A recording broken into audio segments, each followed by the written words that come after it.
je suis très contente de vous retrouver aujourd'hui dans une nouvelle vidéo et je vous retrouve pour une vidéo recommandation pour Halloween. Alors vous voyez cette vidéo, on est le 28 octobre, donc Halloween c'est dans quelques jours et j'avais envie de vous recommander différents livres et différents films pour cette période. Chaque fois j'ai classé ça du plus doudou au plus horrifique, comme ça il y en a pour tous les goûts, pour ceux qui ont très vite peur et pour ceux qui ont envie de bien frissonner. Je vais commencer avec les livres. Le premier livre que j'ai choisi est vraiment le livre qui ne fait pas peur du tout, vous pouvez y aller sans problème. C'est la bande dessinée Sacrée Sorcière de Pénélope Bagieux, adaptée du roman de Roald Dahl. C'est quelque chose de tout mignon, d'enfantin, donc en principe ça ne devrait pas vous faire trop peur, tout en restant vraiment dans le thème d'Halloween. C'est l'histoire d'un petit garçon qui a perdu ses parents et qui va vivre chez sa grand-mère. Et sa grand-mère aime bien lui raconter des histoires sur les sorcières. Elle lui raconte comment est-ce qu'on peut repérer une sorcière, etc. Et puis il va partir en vacances avec elle et il va être directement confronté à ça. Et vous allez avoir quelque chose de tout mignon avec une histoire prenante, assez sensible aussi parce qu'on traite de sujets difficiles, l'air de rien. Une grand-mère super mimi. Et puis des sorcières qui, pour les enfants, pourraient faire un petit peu peur. Mais je pense qu'en tant qu'adulte, vous devriez tenir le coup. Et ça, c'est l'idéal pour passer un Halloween tout cosy, tout doudou, avec des images colorées et super jolies. Je trouve que ça fait parfaitement le job. Après ça, on part uniquement dans du roman. Le deuxième que j'ai sélectionné, il ne fait pas peur du tout non plus, mais il vous plongera dans une ambiance gothique. Parce que moi, à Halloween, j'ai envie d'ambiance gothique, qui fasse sombre, qu'on soit dans des manoirs, qu'il y ait de la pluie. Voilà, ça, hormis le côté horrifique, c'est ça que j'ai envie de retrouver dans mes lectures. Évidemment, quand je pense gothique, je pense Daphné du Maurier. Je vous ai pas mis Rebecca. Je pensais que Rebecca aussi pouvait bien coller, mais j'ai voulu choisir quelque chose d'autre. J'ai choisi le bouc émissaire. Dans cette histoire, on rencontre John, qui est un Anglais qui est complètement passionné par la culture française. Il est d'ailleurs professeur de français à l'université et il parle extrêmement bien cette langue. Il va partir en vacances en France et là-bas, il va rencontrer Jean. Et Jean est semblable à lui physiquement en tout point. Ils sont vraiment les mêmes. Mais au niveau du caractère, ils sont assez opposés parce que John est quelqu'un de très timide, de très réservé, de pas bien dans sa peau, tandis que Jean, il est sûr de lui et il a beaucoup d'assurance. Et ils vont échanger leur place, ils vont échanger leur rôle dans la société. Et ça nous amène dans une belle demeure française. Alors oui, contrairement aux autres romans de Daphné du Maurier, ici on n'est pas en Angleterre, on est en France. Mais on retrouve tous les ingrédients qui fonctionnent chez elle. On est dans un grand manoir, avec des mystères, avec des secrets, avec des personnages torturés. Et pour la soirée d'Halloween, enfin vous lirez peut-être pas tout en une soirée, mais pour les jours autour d'Halloween, je pense que ça peut être très bien si vous ne voulez pas avoir peur, parce que là ça fait pas peur du tout. La seule petite chose que j'ai reproché à ce livre, c'était la fin, mais sinon tout le reste j'avais adoré. On va commencer à rentrer dans du un petit peu plus glauque, mais toujours un peu soft. C'est Le collectionneur de Fiona Cummins. On rentre dans le glauque parce qu'on va suivre une personne qui kidnappe des enfants au squelette particulier. On va suivre en particulier le personnage de Jackie, je pense qu'il s'appelle, qui est un petit garçon qui en fait a un deuxième squelette qui pousse à l'intérieur de lui et qui vient encercler son premier squelette. Et donc on voit ces enfants un peu particuliers se faire enlever par quelqu'un d'assez détraqué, sans que ça fasse réellement peur non plus. On a quand même cette ambiance inquiétante et cette enquête qui va avoir lieu. Et le tout est très fluide, les chapitres sont courts, ça s'enchaîne bien. Donc on est dans du thriller un peu glauquinet, mais pas non plus de la grosse terreur. Donc si vous avez envie de vous mettre dans l'ambiance sans vous empêcher de dormir la nuit, ça c'est pas mal. Les deux derniers de la sélection sont ceux qui font le plus peur. J'ai voulu mettre qu'un Stephen King et au final j'ai craqué. Donc les deux derniers ce sont des Stephen King. Le quatrième c'est Cujo de Stephen King, qui est à ce jour, je pense, le Stephen King qui m'a fait le plus stresser. Ça veut pas dire que c'est le plus effrayant, mais c'est celui qui a vraiment créé une tension en moi. Pendant la lecture, j'ai senti que mon cœur battait plus vite et que ça palpitait un petit peu. Petit fun fact, quand Stephen King a écrit ce livre, il était alcoolique et il se rappelle même pas l'avoir écrit. Mais ça n'empêche que c'est un très bon livre, parce que c'est pas forcément vendeur de vous dire ça, mais c'est un très bon roman. On est, comme d'habitude avec Stephen King, dans le Maine, dans une petite ville. On va suivre en particulier un couple et leur enfant, et un garagiste qui a un gros chien, c'est un Saint-Bernard. Son Saint-Bernard est super gentil, Mais un jour, il va se faire mordre par une chauve-souris. Et ces deux histoires vont se croiser et c'est pas forcément super joyeux.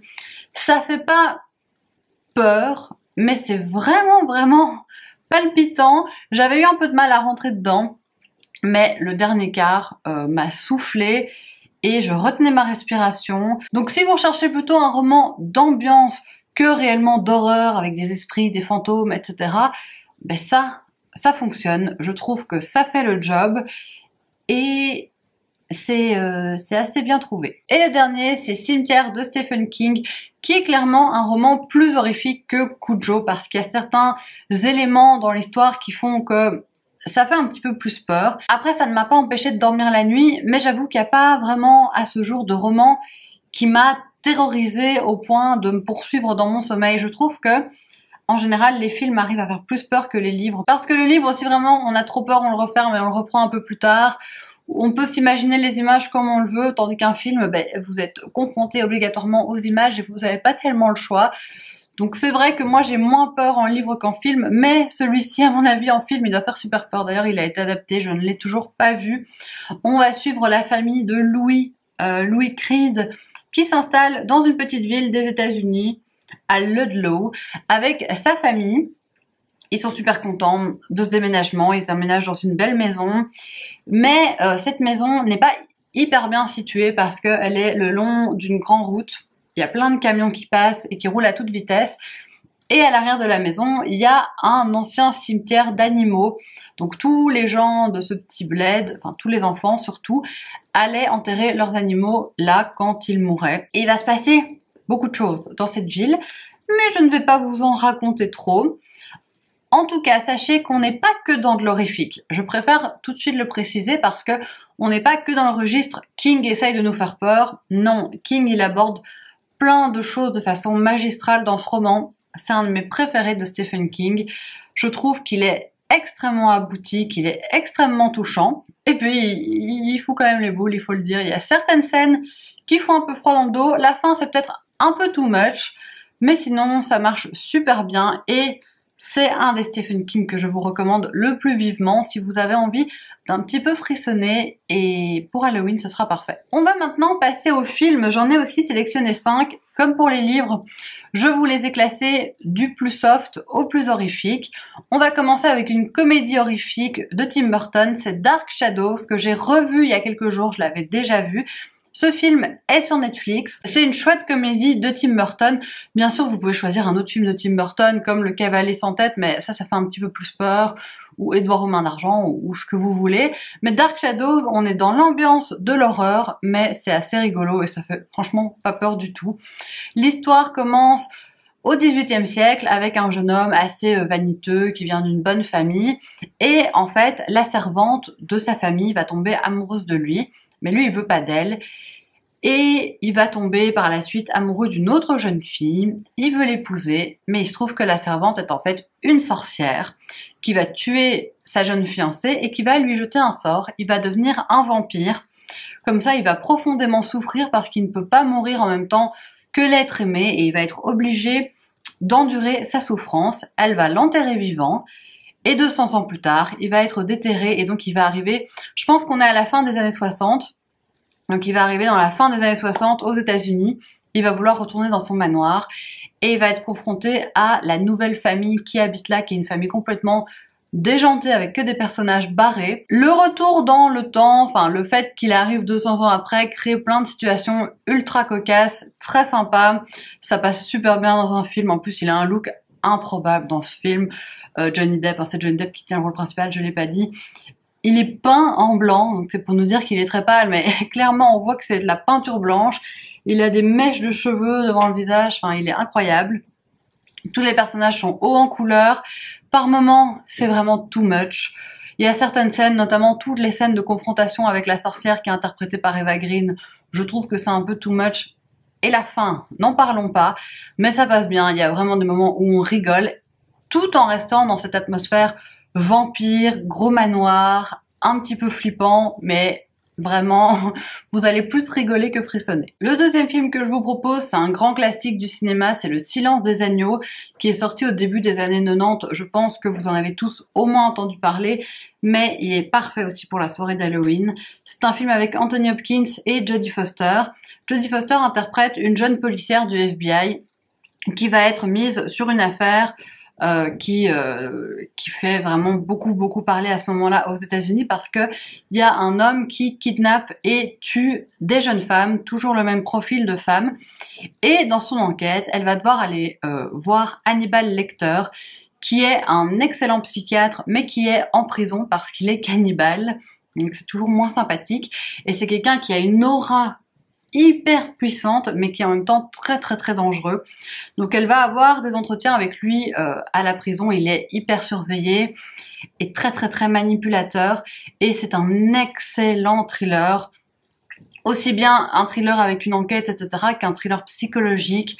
Les personnages sont ultra bien campés, il y a quelques scènes un peu gore, forcément on parle de cannibalisme et de sujets un peu dégueulasses, mais c'est pas exagéré non plus, donc ça reste tout à fait regardable, grand public. Oui, regardez pas ça avec vos enfants de 12 ans, mais pour des personnes sensibles, parce que moi je déteste tout ce qui est sang, etc., ça me dégoûte. J'ai pas de problème à regarder ce film, il y a peut-être quelques scènes où je vais un peu détourner le regard, mais ça reste regardable, et surtout c'est tellement bien fait, c'est tellement fin au niveau de la psychologie, et ce face-à-face Jodie Foster, Anthony Hopkins fonctionne à la perfection. Le troisième film, je sais pas s'il est disponible sur une plateforme de streaming, je ne l'ai pas trouvé ni sur Prime ni sur Netflix, mais j'avais tellement envie de vous le présenter parce que c'est un de mes films d'horreur préférés, c'est Esther. C'est un film d'horreur qui date, à mon avis, il doit avoir 10-15 ans ce film, et je l'avais en DVD, on l'avait en DVD chez mes parents et on l'a beaucoup regardé, et je trouve que c'est vraiment un film d'horreur super bien fait, parce que souvent je trouve que les films d'horreur c'est très tiré par les cheveux, c'est complètement improbable. Il n'y a pas du tout de film comme ça dans cette sélection, parce que j'aime pas juste les films sensationnalistes où il y a vraiment pas de fond et tout, ça m'intéresse pas vraiment. Ça nous parle d'un couple qui a déjà 2 enfants et ils ont perdu récemment un bébé, la femme était enceinte et a fait une fausse couche, et ils décident d'adopter un 3e enfant. Ils vont aller à l'orphelinat, ils vont tomber sur une petite fille qui est complètement différente des autres, je crois qu'elle a 8-9 ans. Quelque chose comme ça. Elle est totalement différente des autres, elle est très intelligente, et tout de suite ils sont charmés par elle.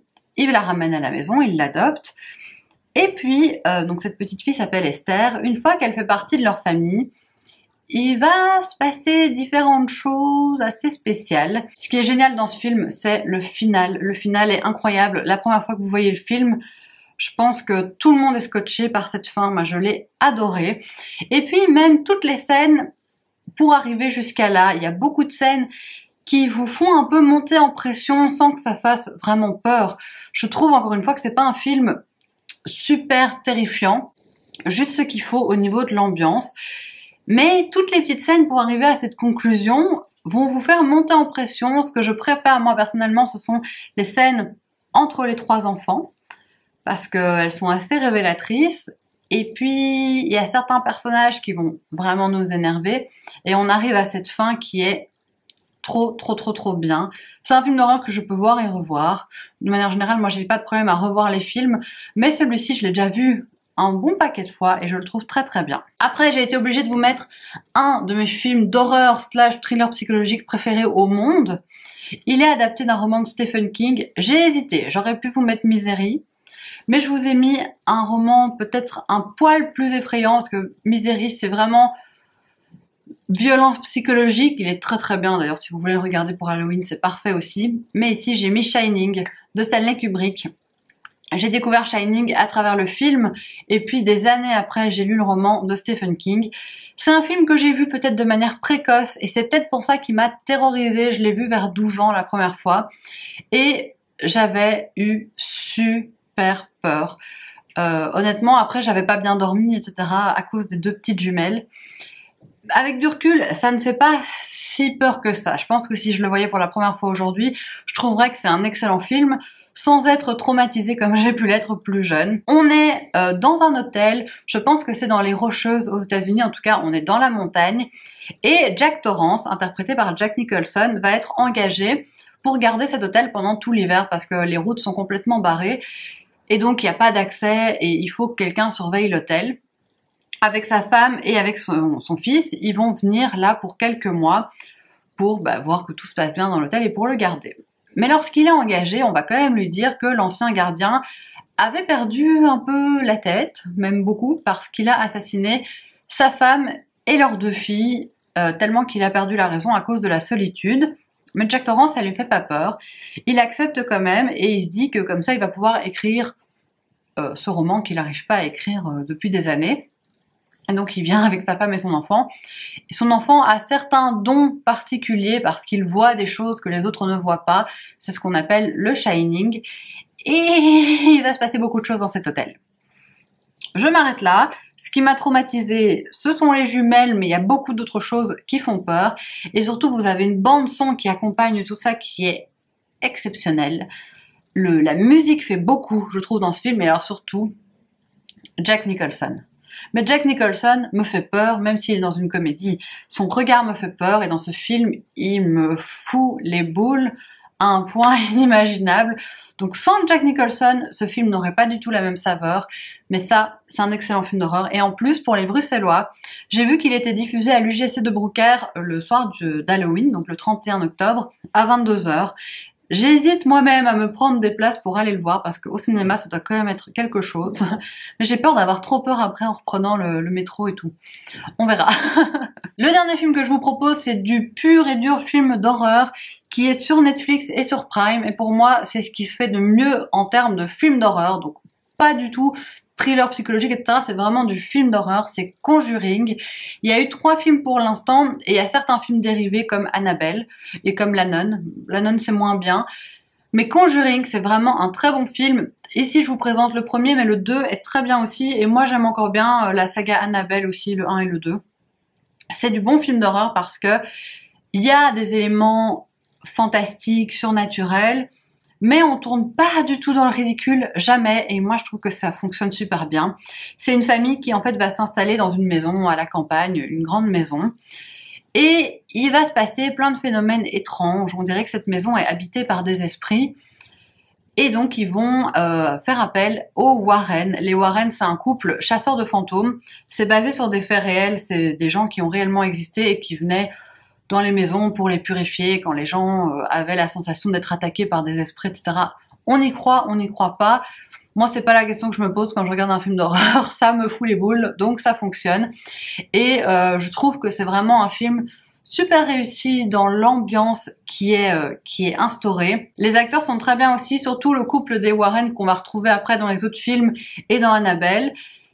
Déjà, Annabelle, elle est introduite dans Conjuring. On voit déjà ce personnage de la poupée un peu terrifiante. Et ça, c'est clairement un film qui fait peur. Peut-être que le 2 fait même encore plus peur que le 1. Je vous mets le 1 parce que pour voir le 2, je trouve que c'est quand même mieux d'avoir vu le premier avant. Et sinon, vous pouvez vous tourner vers Annabelle, qui est aussi sur Netflix, je crois. De toute façon, peut-être qu'ils sont même sur Prime aussi. Je sais que Conjuring est sur les 2. Annabelle, c'est pas mal aussi. Annabelle, il y a peut-être des côtés un peu plus con que Conjuring. Je me rappelle plus super bien d'Annabelle 1. Je me rappelle mieux d'Annabelle 2. Enfin bref. Ça, c'est du cinéma d'horreur qui fonctionne super bien sur moi. Je trouve que c'est très bien. C'est bien pensé, c'est bien fait. Ça fout les boules comme il faut. Pour la soirée d'Halloween, si vous n'avez pas peur d'avoir un peu peur, ça fonctionne très bien. Et voilà, c'est tout pour cette vidéo. J'espère vraiment qu'elle vous aura plu, que vous aurez peut-être pu faire des découvertes. Et n'hésitez pas à me dire si vous regardez un de ces films, si vous lisez un de ces livres, si vous les avez déjà vus ou lus, et n'hésitez pas non plus à me faire vos recommandations. J'aimerais bien trouver un film d'horreur pour le soir d'Halloween. Si vous avez des conseils à me donner qui sont si possible sur Netflix ou sur Prime, je suis plus que preneuse. Et moi cette année, comme livre pour Halloween, je vais lire Le Crime d'Halloween d'Agatha Christie, que je n'ai toujours pas lu et qui, je pense, fera bien l'affaire, même si à mon avis ça fera pas très peur. Je vous fais de gros bisous, je vous dis à très bientôt.